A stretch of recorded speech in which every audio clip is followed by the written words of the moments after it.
সামনেই তো জাতীয় সংসদ নির্বাচন আর গণভোট। তো কিভাবে নিজের মূল্যবান ভোটটা দেবেন, তাই না? চলুন একদম সহজ করে পুরো ব্যাপারটা ধাপে ধাপে বুঝে নেওয়া যাক। দেখুন, ভোট কেন্দ্রের ঢোকা থেকে শুরু করে ব্যালট বক্সে ভোট দেওয়া পর্যন্ত পুরো জার্নিটাকে আমরা এই 5টা সহজ ধাপে ভাগ করে নিয়েছি। চলেন এক এক করে সবগুলো ধাপ দেখে নিই। তো প্রথম ধাপটা কি? কেন্দ্রে প্রবেশ আর পরিচয় যাচাই। এখান থেকে কিন্তু ভোটের যাত্রাটা শুরু হচ্ছে।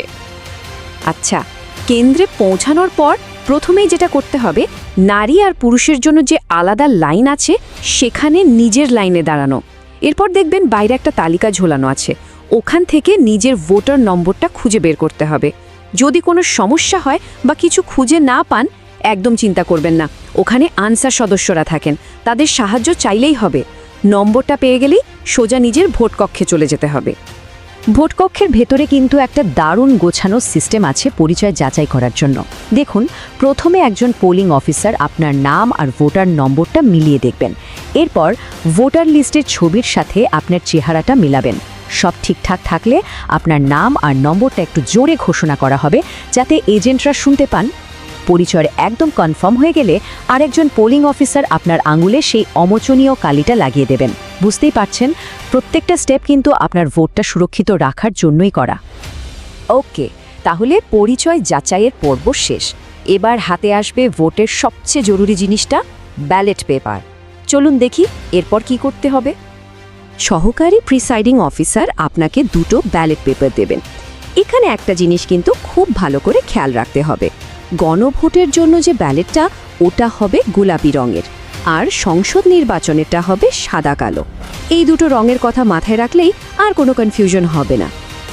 ব্যালট পেপারগুলো নেওয়ার সময় একটা স্বাক্ষর বা টিপসই দিতে হবে, আর সাথে দেওয়া হবে সিল দেওয়ার জন্য একটা রাবার স্ট্যাম্প। ব্যাস, এই সব কিছু নিয়েই চলে যেতে হবে গোপন কক্ষে।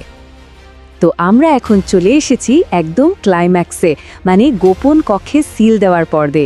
এই কাজটা কিন্তু খুব মন দিয়ে করতে হবে। হাতে থাকা 2টো ব্যালটের মধ্যে প্রথমে গোলাপিটা নিন। এটা হলো গণভোটের জন্য। এখানে 2টো অপশন, হ্যাঁ অথবা না। আপনার রায় যদি হ্যাঁ হয় তাহলে হ্যাঁয়ের ঘরে সিল দেবেন, আর যদি না হয় তাহলে নায়ের ঘরে। এবার হাতে নিন সাদা কালো ব্যালটটা। এখানে আপনার পছন্দের প্রার্থীর প্রতীকের পাশে যে ঘরটা আছে ঠিক তার ভেতরে সিলটা দিতে হবে। কিন্তু একটা প্রশ্ন আসতেই পারে, যদি ভুল করে সিলের ছাপটা নির্দিষ্ট ঘরের একটু বাইরে চলে যায় তাহলে কি হবে? দেখুন, যদি এরকম হয় তাহলে কিন্তু ব্যালটটা বাতিল হয়ে যেতে পারে। আর বাতিল ব্যালট মানে কি? মানে হলো আপনার ভোটটা আর গোনা হবে না। এজন্যেই সিল দেওয়ার সময় খুব সাবধানে থাকতে হবে, যাতে ছাপটা কোনোভাবেই নির্দিষ্ট ঘরের বাইরে না যায়।